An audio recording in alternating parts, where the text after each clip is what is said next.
Yo, it's Victorious Monday. I'm here with Twin. What's up, Twin? Man, what it do? How you feeling on this wonderful Monday, my guy? I'm feeling great, man. Feeling great. A lot of good stuff going on, and particularly with these 49ers, that's what we're going to talk about. We got a lot to talk about this win over the Jags. How does this change our outlook on the season, if at all? Just talking about the numbers, the great Victorious Monday we had today. We're going to tap into some serious positive vibe in this morning. Looking forward to it. Myself and Twin will be back after this 20-second intro. Stay tuned. You dialed into the right place. And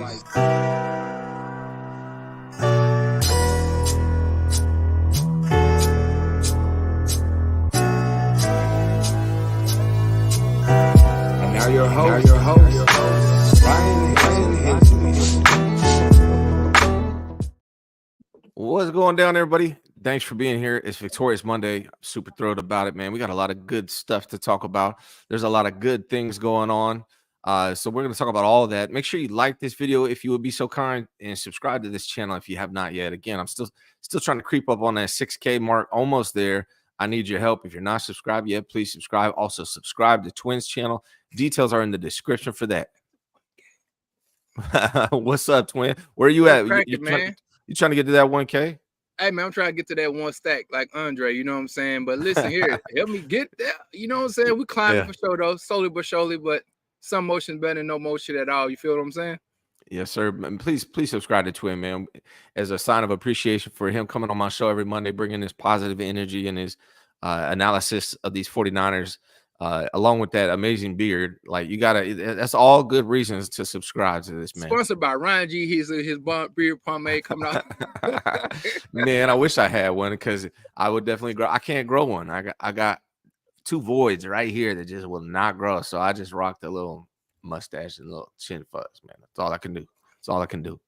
I wish I could, though. I tried it before. Like, I tried it. It got pretty close. And I was like, damn, I look raggedy. I can't. I had to shave it. Didn't work out. I feel you. Yeah, man. What's going on with you on this Monday? How are you feeling? Hey, man, I'm feeling good, feeling great, man. First and foremost, man, thank you for everybody in the chat, man. Give y'all all a round of applause for yourselves. Pat yourselves on the back today, man, you know, because it's Monday. Now, sometimes Mondays can be rough. So, you know, sometimes you got to encourage yourself. But then also, happy birthday to my babies out there, man. It's their birthday today. So, salute to all of you. You know what I mean? And, yeah, I'm feeling good, feeling great, man. I ain't going to sit here and complain about nothing. Yeah, man. Twins got these young twins. He's twin maker, and he's got some twins having a birthday today. Shout out to the twins. Happy birthday to you guys. Many more. You're just getting started in this life. Listen to Pops. He knows what he's talking about. Yeah, man. Let's dive in a little bit. You know, I like to start Mondays off with a positive vibe. This one's a little risque, but I like to keep it real. A friend of mine who he's one of my business partners, some guy I've known for a long time. He's like, Ryan, I love your positive vibes, but you don't dive in deep enough. Like, you're giving surface level stuff. You've been through a lot. You should probably share more of that. And that's the real stuff that people want to hear. So I wanted to talk to you about this real quick before we dive into this Victorious Monday with the 49ers. I want to talk to you about legal money. I know this sounds crazy. And look, here's the facts. I grew up, didn't have my dad around a lot at all. I kind of looked up to rappers as role models.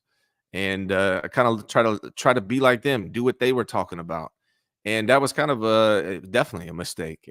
And first of all, I think a lot of young people, and this message is really for these young people out here, these young people that watch this show. I want y'all to pay attention, because when I was a young man, I kind of idolized these rappers. The first thing you need to know is a lot of these rappers ain't doing what they're saying they're doing. They're just talking about it, right? The other thing is, look, I was a knucklehead, man. I was living in, I slept in my car at times. I stayed in drug motels because I couldn't afford anywhere else, right? I was roughing it, and I was out here desperate, trying to make my way in this world. No real male role models outside of rappers. And I was doing stupid stuff. I was, young. I was arrested 4 times before I was even 17 years old. Before I even was 18 years old, I was arrested like 4 or 5 times for doing stupid things. And then even after that, when I was 18, out on the streets, just doing stupid shit. And it wasn't until I met my wife, she got pregnant with my son, that I started to wake up and realized that what I was doing was stupid and dangerous. I could easily be dead right now. I could easily be in prison right now for things I did when I was a young guy. And I'm just glad that I got my mind right and got everything on the right road. Because here's the thing: if you're out here hustling in these streets, you could apply that same work ethic to getting legal money that they can't take from you, that you can't get arrested for, that you're not going to die over. I'm telling you, man, running these, if you're a big time hustler or even a small time hustler out in the streets, the level of stress and organization and mathematics that you're using to do that could be applied to legal money, doing things the right way, making your mom proud, making your family proud, making your kids proud, and just building something that can last forever. And I just want all these young people that are watching, and that's what this message is for. If you're a young person right now, you need to just prioritize who your role models are. These rappers, they're not doing what they're saying they're doing, and even if they are, if they're doing things that are illegal, they're headed on down a wrong path. It's either death or prison for people doing these type of things. And you got to make sure that you apply that energy, that you're focusing on the wrong things, apply it to the right things, set up your legal money. They can't take it from you. You can make way more money this way, and you're not going to go to prison or die. That's my positive vibe for these young people watching today. Twin, what's your take? Hey, I think you again that's come from somebody with experience, like you just said. There's a hard way, then there's the easy way. You know what I mean? And sometimes you got to be patient. I know a lot of times we live in a microwave society where we want things real quick. And sometimes, the good long money, it takes a little time to build. But at the same time, while it's building, you're building character and also creating relationships, which therefore become resources, you know what I'm saying, that you can use. And I'm quite sure you can attest to that as you have built several of your businesses. It was a slow grind, but you met so many people along the way now that you can look back and say, man, it's not just about the financial gain that I had that I gained. It was about what I learned, the wisdom, the knowledge that these individuals were able to share with me now, that I can sit here and give gems to other individuals now. So man, I just want to say keep up the good work, man, and keep dropping out, these jewels. You know what I'm saying? So Yeah. nothing but salute. Yeah, I had a good friend of mine. He's like, man, you need to just talk about some real stuff because you've seen a lot and you can help a lot of people. So that's what I'm going to try to do more often instead of this just the surface positive stuff. But hey, man, we got a game to talk about. The 49ers beat up on the Jags. What was the final score? 34-3, I think was the final score of that game. Just a complete ass whooping. Yes, 34-3.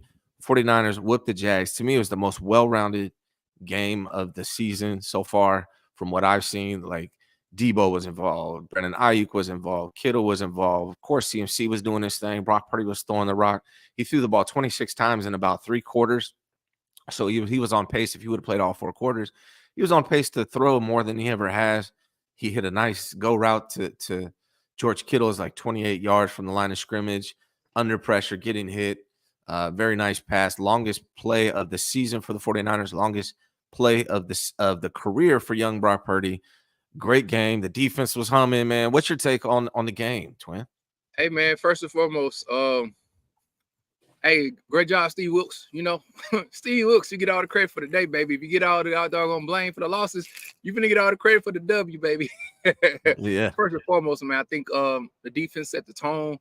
Those boys were getting after it.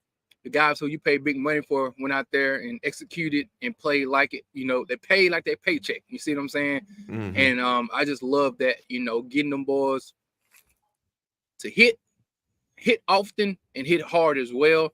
I love seeing that the respect far as what Brock Purdy shown for his fellow teammates, far as just taking care of the ball, getting them guys to the huddle, line them up correctly, executing down the field, letting everybody get a little bit involved, especially that first drive. Brandon Ayuk and George Kittle was definitely involved a lot, in that first drive, just going down there. Those first 2 drives were very good. Had a little stalemate, but I really like how they set the tone away from Levi's. And other than that, man, there's so many different things we can talk about in this game. But I'm glad we do have a victory. First and foremost, that's the best thing that happened to us on yesterday. Yes, sir. Yes, sir. Let's talk a little bit about the numbers. 49ers won 34-3. Brock Purdy was 19 for 26, 296 yards, 3 touchdowns. Even Sam Darnold got in, was 1 for 2 with 6 yards. Christian McCaffrey had 95 yards on the ground, 47 yards to the air. a lot of that, not a lot of that, a couple of those came at the end. They're trying to get him into the record books for 18 straight games scoring a touchdown. Before we move on to too much else, man, what do you think about Christian McCaffrey and what he's been able to do for the 49ers and just in his career? Almost 17 straight games with touchdowns, almost broke the record, but did tie for first. Man, as we've known, Christian has exceeded his expectations as far as his stay here as a 49er. Like, again, yesterday just broke the streak of him having a touchdown for every game he played with the 49ers, which has been crazy. You know what I mean? It was an amazing streak that deserves some praise. Also the offensive line deserves some praise too, to be able to be good in run blocking scheme, but his ability to be so versatile, not only running the ball as far as on the outside, but also on the inside. But then the gravity he creates when he go out to the flat. So even if he line up in the slots, it's a weapon that we never had under the Kyle Shanahan era. Even when we went to the Super Bowl 2019, we never utilized the running backs out of the backfield to catch the ball a lot. We didn't screen that much either as well. But to see that new wrinkle into our offense is very, very important. The thing now is just to make sure we keep him fresh. Yeah, also so good to see Kyle mix it up a little bit, right? Like it wasn't just the CMC show. Even though he, had a lot of statistics, right? Again, a lot of it was towards the end of the game trying to get him in there, but really it was just a good, well-rounded game. George Kittle, 3 receptions for 116 yards, 38 yards per catch, 1 touchdown. Brandon Ayuk, 3 receptions, 55 yards, 18.3 on average, 1 touchdown. Christian McCaffrey, again, 6 receptions, 47 yards. Debo got 4 receptions, 30 yards. Even Kyle Juszczyk got 2 catches for 26 yards and a touchdown. Ronnie Bell got a touchdown. Ronnie Bell got a reception for 20 yards. Juwan Jennings got a reception for 8 yards. So everyone was involved in this game offensively, which was amazing to see. What did you think about that Christian McCaffrey throw, that first touchdown? The Brock Purdy first touchdown. What did you think about that one? Hey, so I tweeted it was a bad play, but I ain't want people to, oh, you hating. I'm like, nah, bro. For us first starting the game off, yeah, and to make it all the way down the red zone, I said, man, you were this close to messing up everything. You know what I'm saying? And like that should have been an interception, man.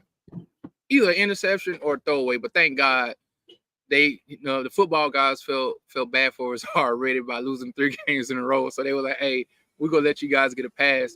But that's something that you got to be careful with. I know we end up scoring the touchdown, but on the road, you don't want to go down there again and make a mistake like that where you get that close to scoring and then we have another turnover. We've seen this multiple times against Cleveland and in the Vikings game where we did get in the red zone first quarter away and have a chance to score, and then we turned the ball over. So, thank God it didn't happen. It doesn't mean we've been negative Nancy's or nothing like that. We just telling you something that even Kyle Shanahan said, like, hey, bro, that was a horrible decision. So, thank God it was rectified by Brandon Ayuk getting up there and getting the ball and scoring a touchdown. But got to be a little more careful, you know what I'm saying, starting the game off like that, especially the way defense was playing.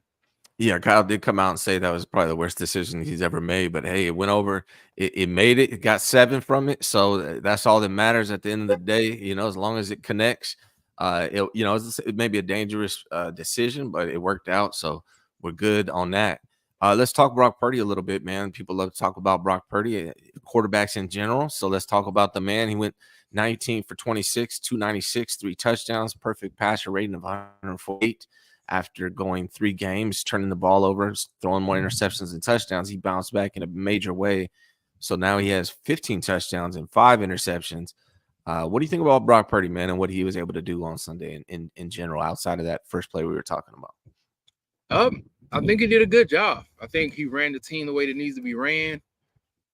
I'm not going to complain about too much or anything. The only thing I would say is that he got to find a way how not to take some of these hits. And I'm not talking about the hits coming off of a blown assignment from the tackle, but when he get out of the tackle box and he's trying to wait and hold the ball and trying to wait till something kind of opens up and then he throws it, or he takes a hit in the backfield. He took a couple hits yesterday that I thought he didn't have to take, and with his importance as far as being the quarterback for this team, you shouldn't take them blows. You know what I mean? And so I know he's still young, he's still learning the quarterback position, but at the same time, he has to be a little more careful in protecting himself from himself, because we do need him upright So that's about the only thing I'll say. I think Brock did a good job. I'll give him a B. What? Yeah, I got to give him at least a B plus. I think Yeah. he played good. He missed a couple of throws. He had Debo open for a touchdown. The one was dangerous, but outside of that, man, he played really good. One thing I do want to see Brock Purdy stop doing is when it seems like when he's taking a sack, he always tries to throw the ball away, right? And they're kind of dangerous. If you go watch and look at his, I think you go to YouTube and you type in Brock Purdy lowlights. Actually, I Uh-huh. think is what it's under, or something like that. He did that a lot in high school or in college, where he was getting sacked, and instead of just taking a sack, he tried to like throw it underhand as he was falling down, Yeah, or throw it good. sideways when he's falling down. Yeah. And it caused a lot of problems for him in college. It hasn't caused a problem yet for him outside of a couple penalties for intentional grounding. It hasn't caused a lot of problems for him in the NFL yet, but that's one thing I think he could just touch up a little bit. But other than that, man, I think he played really well. I like the throw to Kittle under pressure, guys in his face. If that was Jimmy G, he would have been happy feet back there. He wouldn't have made that throw. And Brock Purdy let it rip, connected to George Kittle about 28 yards past the line of scrimmage. Kittle took it the rest of the way. Longest play of the game. That was fun to watch. That's the kind of football I miss watching for the 49ers. I think that's Mm-hmm. that might be the first go route I've seen dialed up for Brock Purdy. Honestly, I think we saw a Yeah. wheel route to CMC that was similar, but it was about the same length. But those two passes, those are probably the best passes I've seen Brock Purdy make, to be honest. Yeah. And I remember sometimes we used to tell Kyle, like, sometimes just dial it up. Not saying that he has to complete the pass as far as whether it's Debo on the go, Brandon Ayuk on the go, but sometimes the referee will bail you out in this modern football. You know what I mean? It's like, hey, Yeah. just go down there, run the sideline. If you just look at the ball and make a attempt, to run through the cornerback as you go to try to meet the ball in the air instead of waiting the ball to come to you. As we see on our team, they would throw you a penalty. Like, they'll throw you a PR or something like that. And so, man, it was good to see them take that chance. Brock stayed in there, took the hit, threw a catchable ball, man. George Kittle ran right underneath and was able to keep running, didn't have to slow down. And so it was very good to see an explosive play like that. And I was glad that George Kittle got involved. How many catches would you say he had? Because I still think George could be such a He only had 3 catches, man. yeah. 116 It's yards. like look, he either get 3 catches or less sometimes, but he's Yeah. such a contributing factor in the energy that he brings. Same thing with Debo. Like, I think Debo only had like 3 catches as well.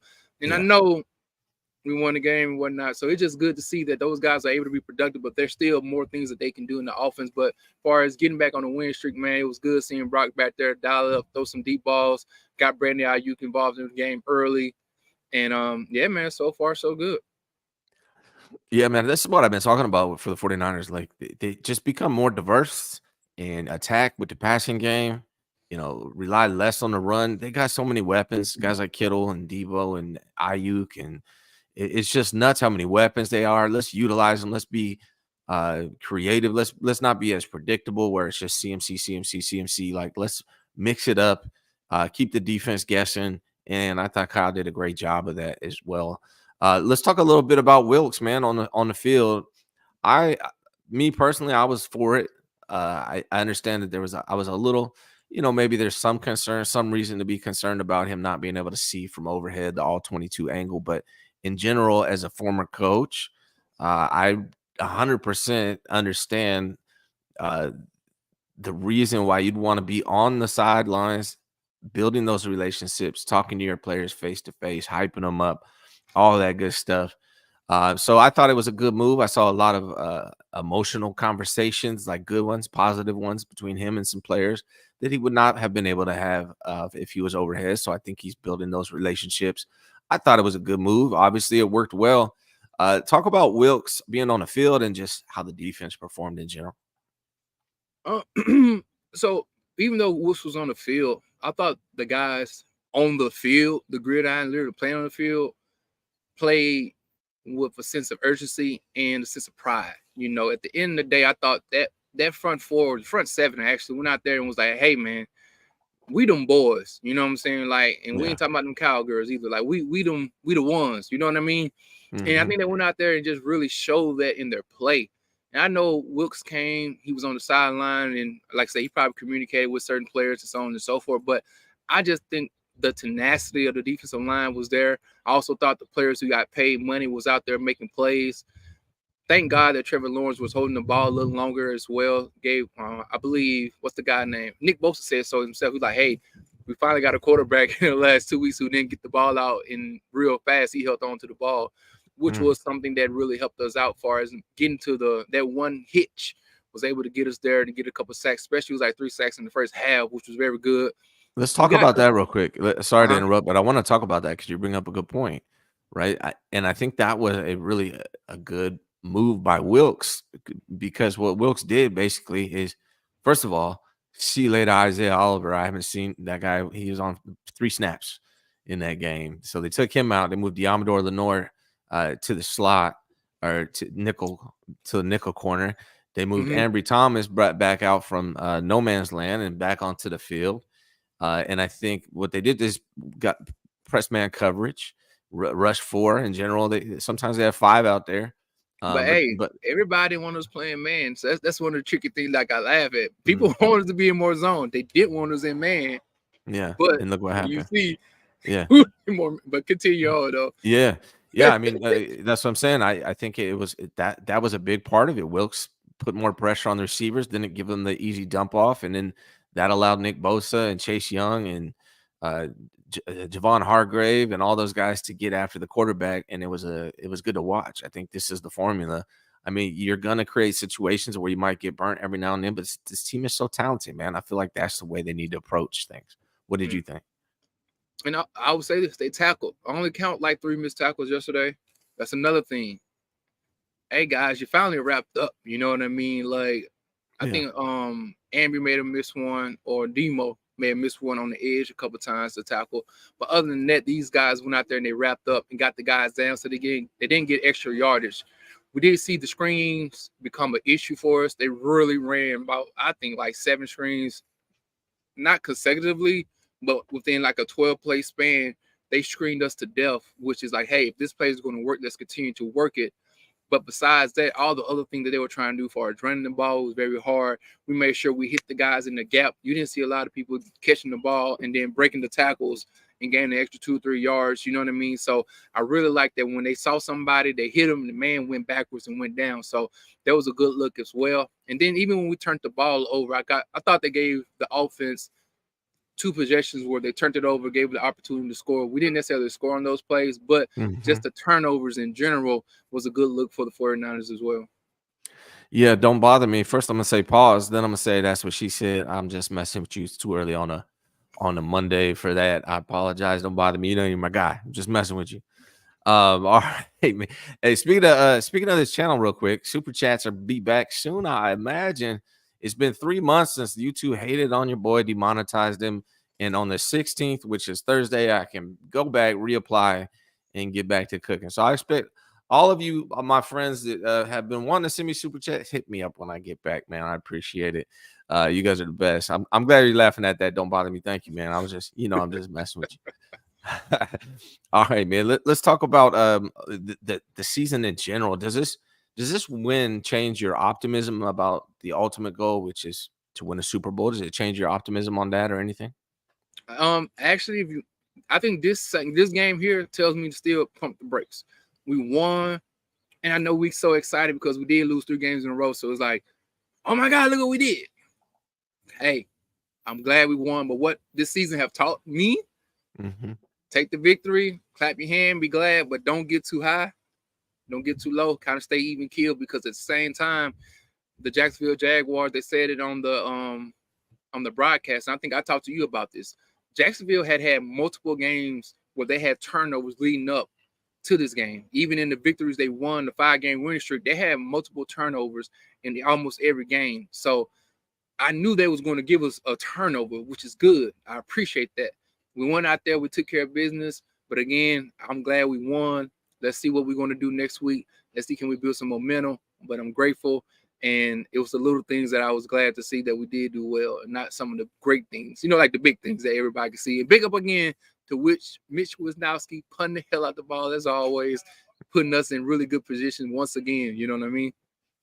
Yeah, Mitch is money, man. He really is. We don't talk about him enough, honestly. Hey, Mitch is money. Like he might not have the strongest boot, but he's really good at placing it where he wants hey, man, to go put ahead it. and give him his Pro Bowl jacket right now. We ain't gotta wait. See, hey, look, he the first Pro Bowl. Go ahead and give him that jacket. Yeah, absolutely, man. Yeah, as far as like my opinion on does this change my optimism about the ultimate goal? Not really, if I'm being honest. It does change my optimism about the season. Obviously, we were on a 3-game skid, and that was sketchy. I didn't know where this season was going, and if we lost, that would definitely be really bad for the 49ers as far as the outlook of the season. But they won, and so now they're technically, if the playoffs were today, they're the 3rd seed. They're over the Seahawks in the NFC West. We're both 6-3. But I did post.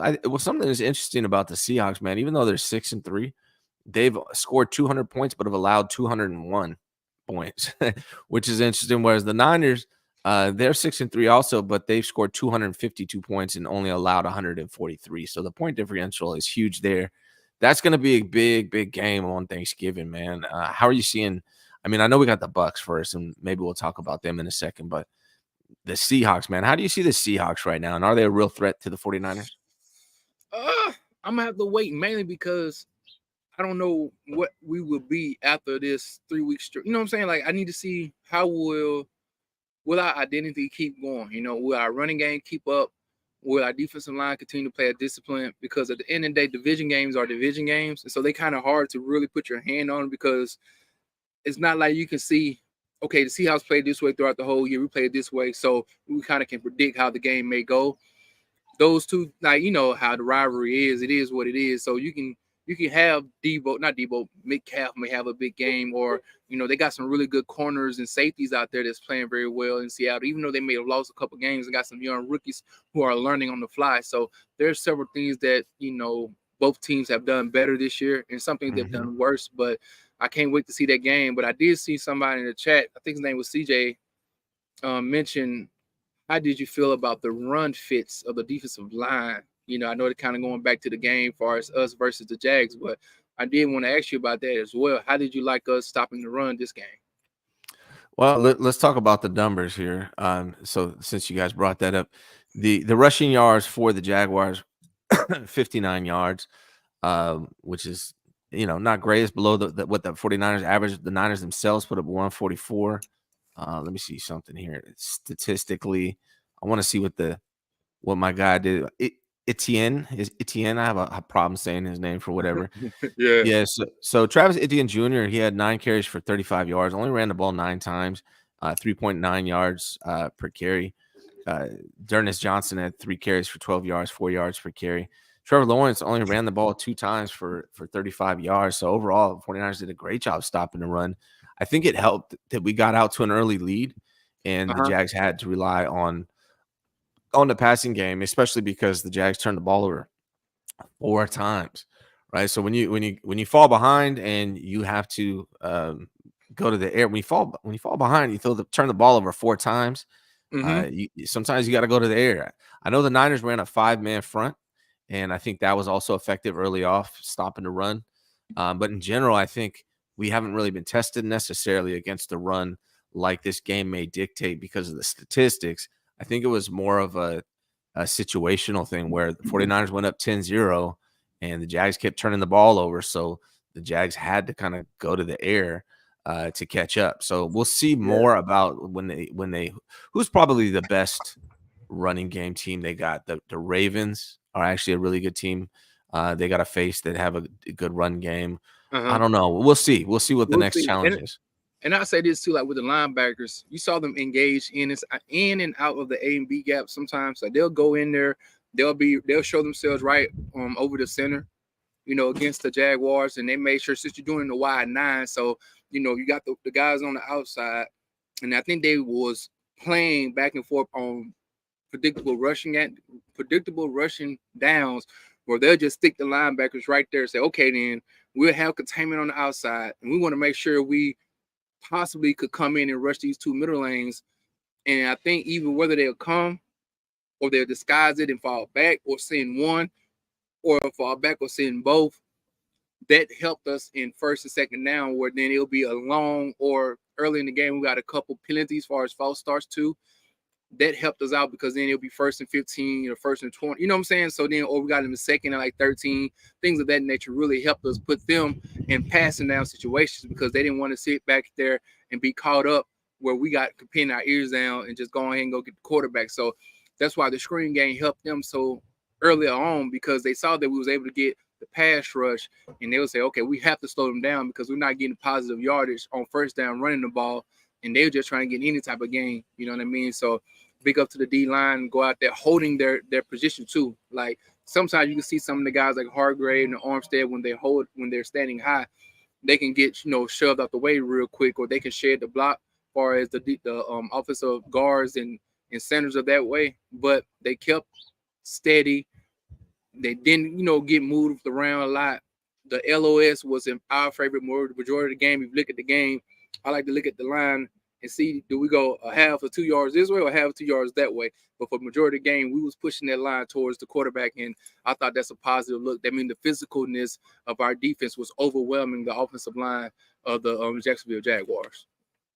Yeah, the defense line looks sharp, man, especially against the pass. Let's talk about Chase Young for a minute, man. Like, it was great. We saw Nick Bosa and Chase Young meet at the quarterback. Bosa knocked the ball out.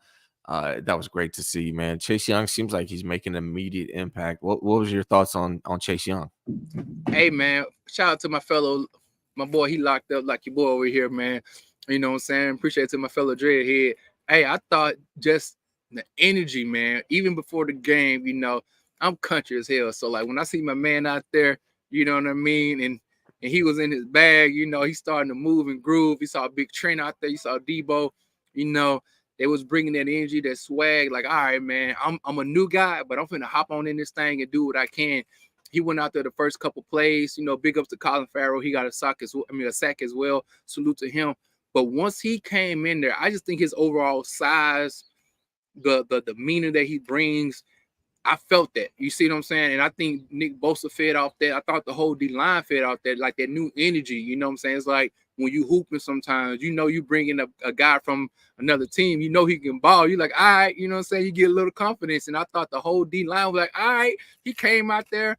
He was standing up sometimes. Other times he had, his hand in the ground. Dropped back in the coverage a couple times. Hey, look, he exactly. They disguised him. He dropped in the zone. Look, come on. You know what I'm saying? So I thought he did a good job for his first game as a 49er, man. And I think they really like seeing him out there, and even Randy Gregory too, man. I like that defensive line where you can send 5, then drop 5 and send 5. You know what I'm saying? And they made sure they got the depth now to stay a little more fresh. I want to talk to you about one thing. Obviously it's Victorious Monday and all looks great and everything, but no team is perfect. I see where the chat's going with this, so I wanted to ask you, and then we'll probably talk about and hit those comments that you guys are making. But Twin, what is the 49ers weakness? They have a weakness. What is it from a personnel standpoint? You ask me, we depend on everything having to be perfect, in my opinion. It's like we got to have all things there for us to actually win the game, in my opinion. I think we rely on everything being good to be a productive team, and I don't think you can count on that for a Super Bowl run. Mm-hmm. I think in January and February, you got to be more diversified in your depth as far as offensively, to me, to not just be a run trick pony. But hey, that's what I think is the weakness is of this team, where we were healthy today, and I'm glad. But if health ain't perfect, bro, I'm scared to see what we produce out there. Does that make sense to you? Yeah. I mean, I agree, and here's my take on it. And Red Jet Shells, what I'm thinking from a personnel standpoint, it's that right side of the O line. So let's talk about this for a second. I'm not going to bring up the fact that we could have had DeJuan Jones right now. Let me not bring that up. I didn't bring that. Ignore that I just said that. But right now, look, Banks is injured and Feliciano stepped in. And I want to give a shout out to myself because I thought Feliciano was going to play great. I've been saying it before the season since we got him. I thought that was an underrated pickup for the 49ers. So Feliciano looks good, man. The weakness is on that right side. It's that Burford McKivitz combo on the right side of the offensive line. If you're looking at from a personnel standpoint, some people say corner. I think a couple of people said that. I think that's less of an issue now that we got Chase Young and they're getting after the quarterback so quickly. So for me, the weakness on this team, and if we lose to the Eagles, hopefully we don't, but if we do, I think it's going to be because of Spencer Burford and Colton McKivitz. Now we got some options. Trent Williams is back at left tackle. We can have Banks pop him back at left guard. We can keep Brindell at center. But I swear, man, we got to put Feliciano at right guard and then figure out who's the best right tackle, McKivitz, Burford, or my guy, I can't think of his damn name. Who's the guy who's behind? What the hell's wrong with me right now? You talking about? Hold on. I'm talking about the guy who's playing left tackle. Jalen Moore. There we go. So either Jalen Moore, Spencer Burford, or who the hell did I just say? Colton McKivitz. Out of those three guys, I really think we should put Feliciano at right guard. I really freaking do. I think he's better than Burford at right guard. So what do we do with that right tackle spot? What's your choice, man? McKivitz, Burford, or Moore? What would you do? I'll go Moore first. I know, but the hardest thing about that is like my brother once said, if you was a left tackle going to right, it's like wiping your behind with your right hand your whole life, and all of a sudden wiping with your left. You go get some crap on your hand, possibly. You know what I'm saying? And so like that's something you have to be adjusted to. But at the same time, you don't want to wish injury on nobody. We want all our guys to stay healthy. But I get in trouble for this, but we've shown throughout at the end of the year, our guys wear now. Trent Williams possibly can wear now because his ankle good today, but we got to make sure that we got a contingency plan for tomorrow. If something were ever to happen, we just saw like for 3 weeks in a row, like we could be in real big trouble a year long when you missing a link in your offensive lineman, and then you begin to stop CMC, and then you haven't played Mason or Mitchell. You know what I'm saying? Then our offense becomes a little more predictable. Kyle's not as good calling plays or things of that nature. Or we can call plays but not getting down there and score touchdowns as well. So, man, I definitely believe that we got to make sure we start to think about what's our backup plan because y'all saw some of them hits that though Purdy got the ball out, a lot of it is here. He's getting hit here. Like, that's not cool. I don't want my quarterback to be throwing, especially that's what happened last year. And he's keep getting here. Like, bro, we got to do something about that because, again, that's that. Like you said, that's your right side, your right arm, and you getting thrown. Like, man, to me, that's the scary part. You know, so. Well, here's a weird idea, man. I think someone said right guard. What about Banks at right tackle? Like, I got to see his movement, and maybe he's not used to be. I was trying to find out where did he play in college. I know he played at Notre Dame, but I was trying to find out what position. Was he a guard at Notre Dame as well? Do you know? You said tackle, but see, I mean, when I look at him, he looks like the closest thing that we got to Trent. He's a shorter guy. He's not a he's a shorter guy, more stocky, and he transformed his body to play in the inside. To me, usually you want the guy a little more bigger on the outside. You know what I mean? Look taller, look stronger, but because you're going to have to be. Your technique got to be so good because you're playing against these guys coming off the edge. You know what I'm saying? So a lot of times they want that extension. You know, you don't want to be able to touch you and hit that inside shoulder and push you out. You know what I mean?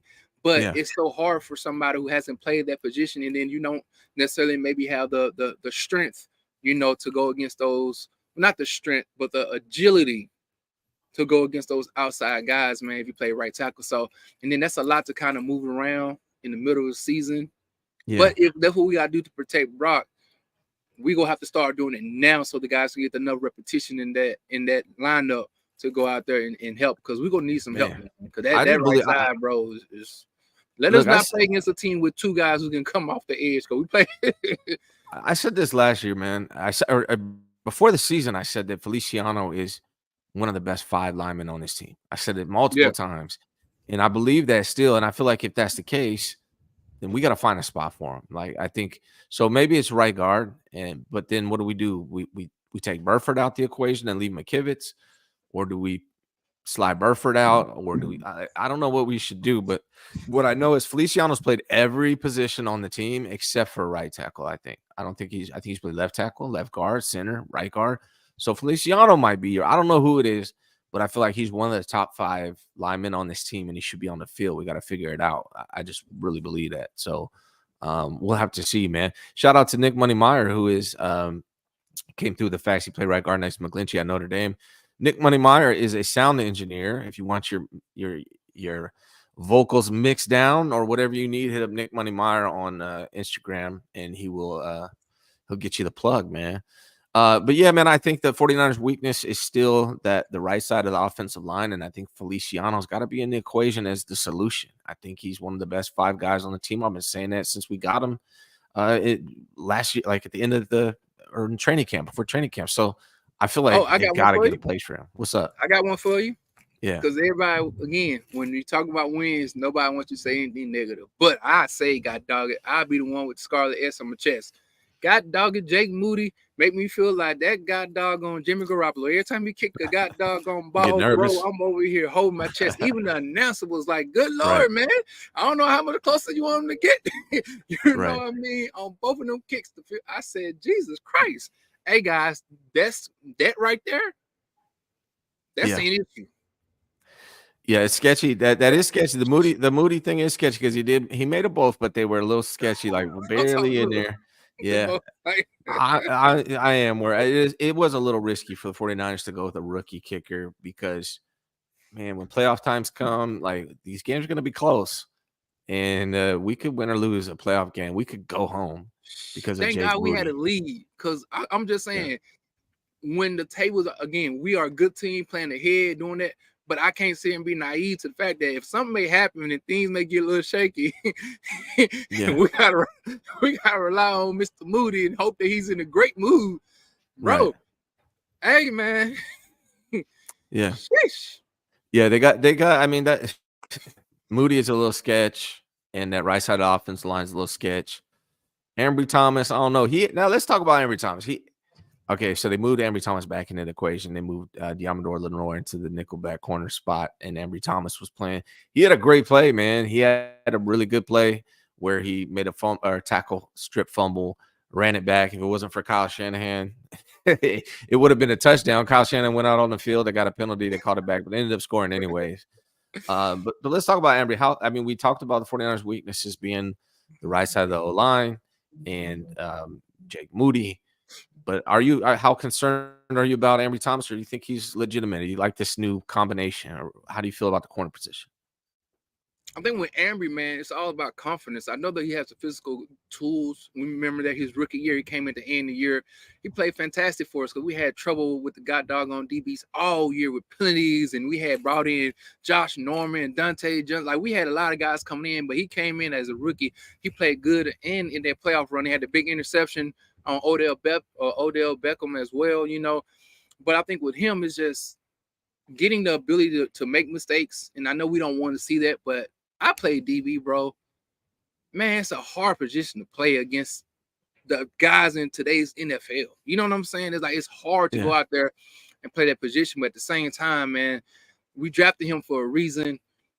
We don't use none of our draft picks, so God dog it, or at least want to see him go out there and continue to stack good days on what he did yesterday. You know what I'm saying? Like, we have to trust some of these young guys, man, because we don't have the ability right now to go out there and get everybody from free agent lists. Like, we can't do that, guys. I don't know how y'all think we'll get all this money just to get guys everywhere to come and play for the 49ers, man. So I hope that he can get confidence. I hope that Steve Wilson can continue to tutor him and the defensive line make up for some of the things that he may be lacking.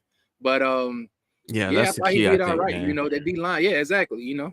Yeah, I think the D line's got to get after the quarterback quickly, or else, and like if there's no pressure on the quarterback, Ambry Thomas is going to struggle, and that's what scares me about the Eagles game because their offensive line is so good, they might be able to slow down this 49ers D line a little bit, and then AJ Brown's gonna be able to get off.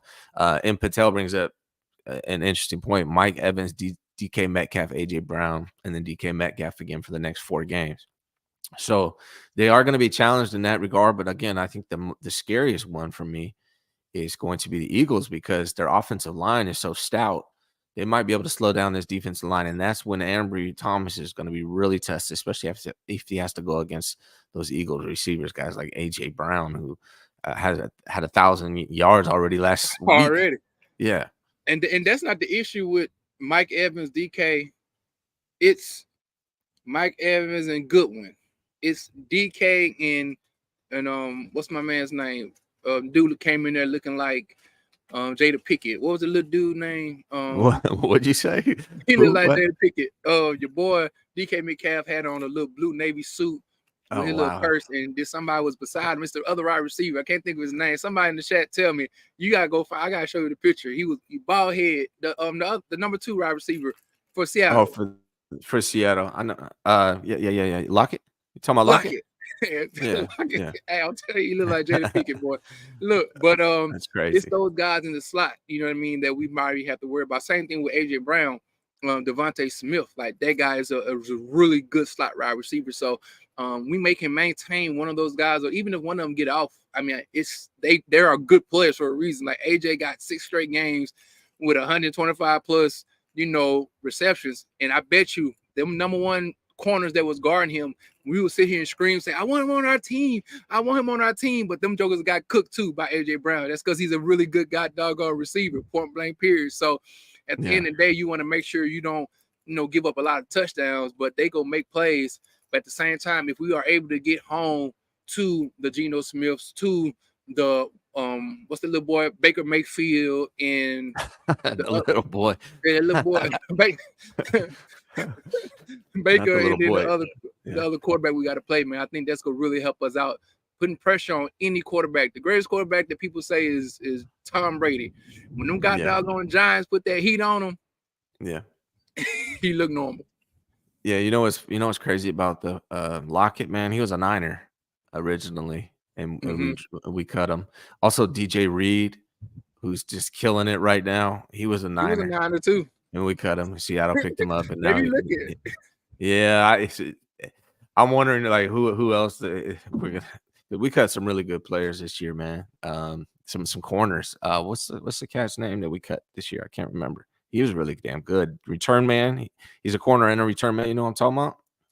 Oh God. I'm having blanks this morning. It's too early on a Monday morning, but yeah. Anyways, Niners. Sometimes I guess that's the consequences of having such a good team is that not everybody can stay, and you got to cut some dudes that you don't want to cut. Or if you look at our last 3 draft picks, boy, I posted this on Facebook. I mean on Twitter. Knight and like Jameson. 10 of them don't even play.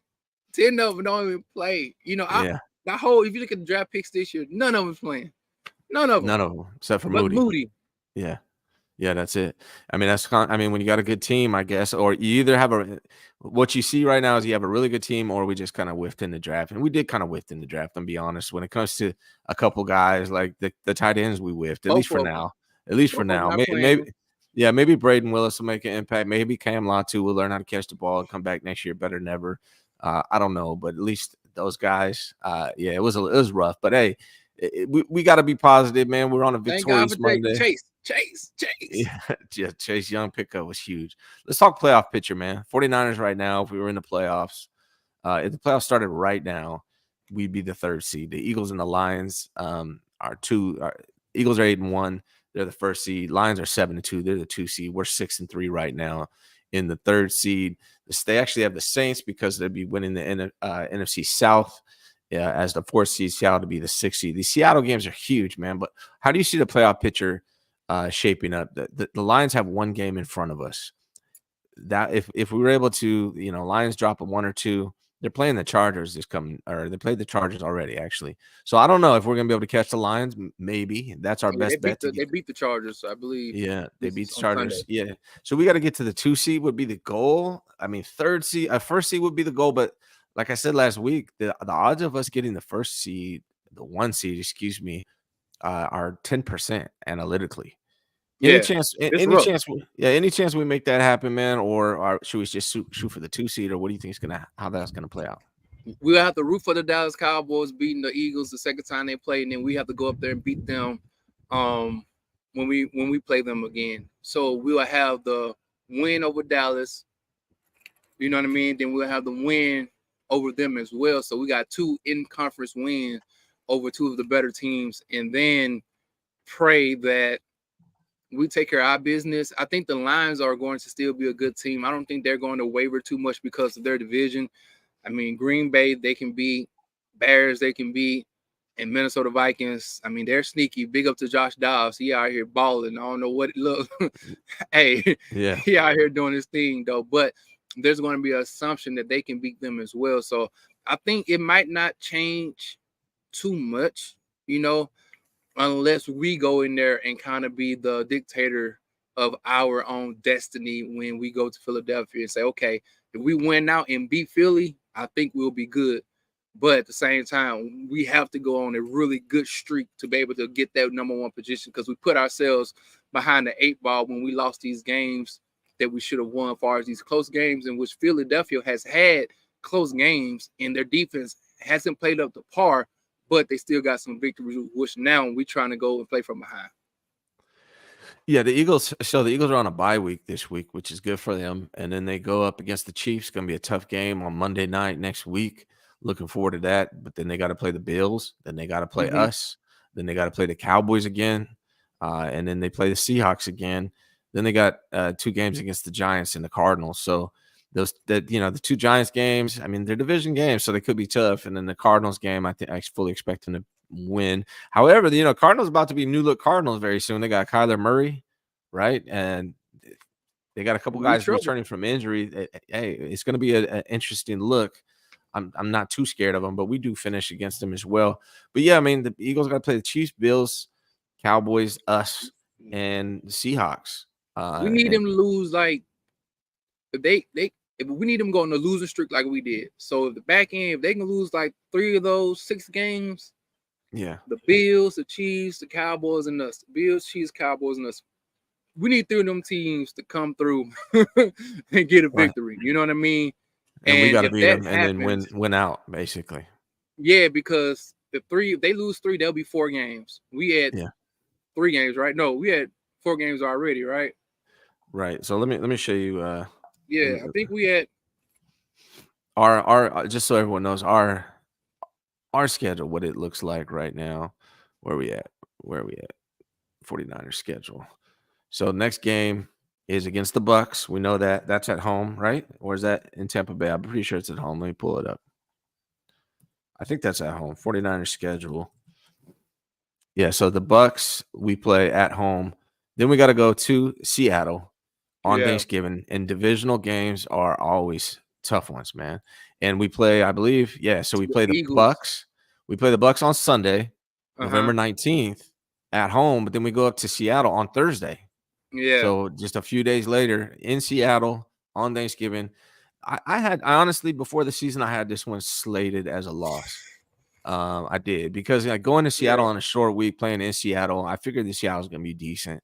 I had us splitting with the Seahawks. I had us going 5-1 in the NFC West, and this is the one game I had us losing. I'm not sure how I feel about that now. The Niners are looking really good now. I guess it depends on what team shows up, right? For sure. Yeah. And then after that, we got to fly to Philly. Again, 2 back-to-back road games, a hard division game. Yeah. And then you think about this as well. We talked about this a little bit. We travel to Jacksonville, going back home. Travel up to Seattle, then travel back to the Eagles. Then got to travel back. You see what I'm saying? So we do got a lot of traveling we got to do, man, in the next couple of weeks to make sure that our teams can stay afloat far as just the health, far as just, again, them boys, that jet lag, you know what I'm saying? Like, we're going back and forth, man. We got to make sure we do what we need to do to stay victorious. So, yeah man. Steve Collins says, we're 6-3, man. How you not know? Did I say something else? No, I think I said 4. I know what I thought about Steve Collins. I'm a Warriors fan. I just saw like. Well, don't bring up the Warriors right now, man, because I'll go on a whole rant with that. I can't talk about that right now. But so Buccaneers versus Niners. I fully expect the Niners to win. That'll put us at 7-3. Then we play the Seahawks. I got us losing that one. I'm gonna still stick with that one. I just think divisional games are hard. So that would be 7-4. And then flying the Eagles in Philadelphia, I had us losing that game. I'll be honest, I got a 7-5 there. And then I think we can go on the run. Play the Seahawks at home. That's a W. I got us 8-5. Playing the Cardinals in Arizona. That's a dub. I got us 9-5. The only one that remains that's kind of a question for me is the Ravens. They're freaking good. So, Niners could go I don't know, man. They could win maybe 5, or they could lose maybe 5, maybe 6 games. I said before the season 6 or 7, but now I think it's more 5 or 6 is realistic. I think the big questions for me are Seattle on the road, the Eagles on the road, and the Ravens at home. Those are the games that scare me the most. I think we can beat the Commanders and the Rams and the Cardinals. So we'll see. It's going to be interesting season to see it play out. Maybe they'll go on a run, man, and just win out. That would be dope. And that's the thing. We've seen Baltimore. They lost a close game yesterday. They turned the ball over at the end. They end up losing that game. Same thing with the Eagles. They play a very close game with Dallas, but again, they're division opponents. But I do think we have the capabilities to beat them. We can go on a run, or we can lose 1 or 2 games. But my thing is, win all the games that we should win. And I believe 80% of the schedule at the back end, we should win. Talent alone, if we are upright and healthy, I think we should be okay. You know what I'm saying? Just like we handle business, do what we got to do as far as offensively, keeping everything, versatile, running the ball. We can't overuse CMC. That was a big topic today on KNBR. Like, are we overusing CMC? But I'm like, hey, man, we need him upright. We need him. Yeah. Like, I don't care what nobody say. And, I think we'll be all right. Let's do this, man. We talked about the Niners a lot, and I know not everyone here is a Warriors fan, but we got about 5 minutes. All right, let's go. Let me talk about this real quick, man. Get off your chest. I hate to say this, bro. I love Klay Thompson, everything he's done for this franchise, but outside of getting hot every now and then, he doesn't add anything to this. He can't play defense. He can't create his own baskets off the dribble. He can't attack the basket. He's basically a spot shooter who gets hot sometimes at this point. I hate to say that. I love Klay Thompson, everything he's done for this organization, but that's the truth. Kevon Looney should be a backup center on the Warriors. I can't really name too many teams where Kevon Looney would be your starting center outside of the Warriors and a handful of others. Kevon Looney, man, I like him. I appreciate what he's done for this franchise, but he's not the answer. And us Warrior fans have been screaming for the Warriors to get us an athletic big that can defend the post. 7 foot big. Yeah, I mean, because you see what happens when we go against these teams, man. But that's a whole nother. To me, the Warriors' big men problem is just like the right side of the 49ers offensive line problem. Like it's like the same thing. We all see it. We all talk about it every year, and yet the franchise won't do anything about it. So that frustrates me. Then where the hell's Wiggins? That man is a ghost. Where is Wiggins, man? Bro. No energy at all. I'm sorry, Twin. I'm just like, man, it's bothering me. Steph Curry cannot do everything himself. Like, you guys gotta, I don't know, man. How is it that Dario Saric is the only one person to score 20 points, only 20 in a 10-game span? Well, we got guys who we paying over $25 million a year, and this dude come in the game with single digits. Like, dude, y'all people like, don't say nothing. No, I got dog. They need to know. Ain't no way in the heck. I done seen multiple guys who are been bench players coming to this basketball league here. You can't put up a dub piece. And you play a faster pace than a lot of other teams do as well. And you out here smoking layups, you smoking freaking free throws, you building the goddamn Great Wall of China with all these freaking bricks you shooting. And then same thing with Klay. I love Klay, but god dog it, Klay. He used to hit 3 or 4 shots in a row, but now he's like, man, he like a god doggone 5-star athlete going to Duke. He one and done. That's it. Man, I feel like he out of there. The Warriors, man, I feel like it's the reality. And then Draymond, hold on. We didn't talk about Draymond. I'm tired of Draymond, bro. Like, I've been like, you are going to accomplish nothing. Constantly bitching at the refs. That accomplishes nothing. All you do is get kicked out the game. Like, you're not helping. I've never seen a ref be like, oh, thanks for yelling at me for the last 5 minutes. I'm going to go ahead and change that call you're still worried about from 5 minutes ago. It doesn't work. Like, focus on the game, man. I don't know. I feel like Draymond is played out. I'm tired of his emotional outbursts. I feel like Klay is over the hill. I feel like Wiggins, I don't know what the hell's going on with Wiggins' mindset. Well, him and old boy was real cool. Nobody want to talk about that, but him and JP was real cool, and that relationship is not there. And I do believe he's already a person who's not that enthusiastic. And 9 out of 10, he used to always get hyped for the Timberwolves game. And he was sorry for that game too, man. And he needs to know, like, hey, Steve Kerr got to go do something, bro. Put him on the bench and play Jonathan Kuminga. I said it. Yeah, man. I like Kaminga's energy. I like the young guys' energy. The young guys are bringing the energy and going hard. So if these older guys ain't got no more energy to play with, play the young guys. Let Steph play with these young guys that are out there doing things like him, or not like him, but at least they're bringing the energy, man. Like I don't know. This is tough to watch. Obviously, it's early in the season. They started off hot, so we'll see. Maybe they'll turn it around. But right now, it's looking like we're past our prime outside everybody but Steph. But we'll see how it goes, man. Hey, man, we finna go get Jimmy Butler in a second. I don't care what nobody say. Shit. I wish, man. Paul George. Think about that for a second. Because look, we need a big man, bro. We need a big post defender is what we need, dog. Oh, we can get a couple of them guys, man. But then you look at these other teams who got these random dudes.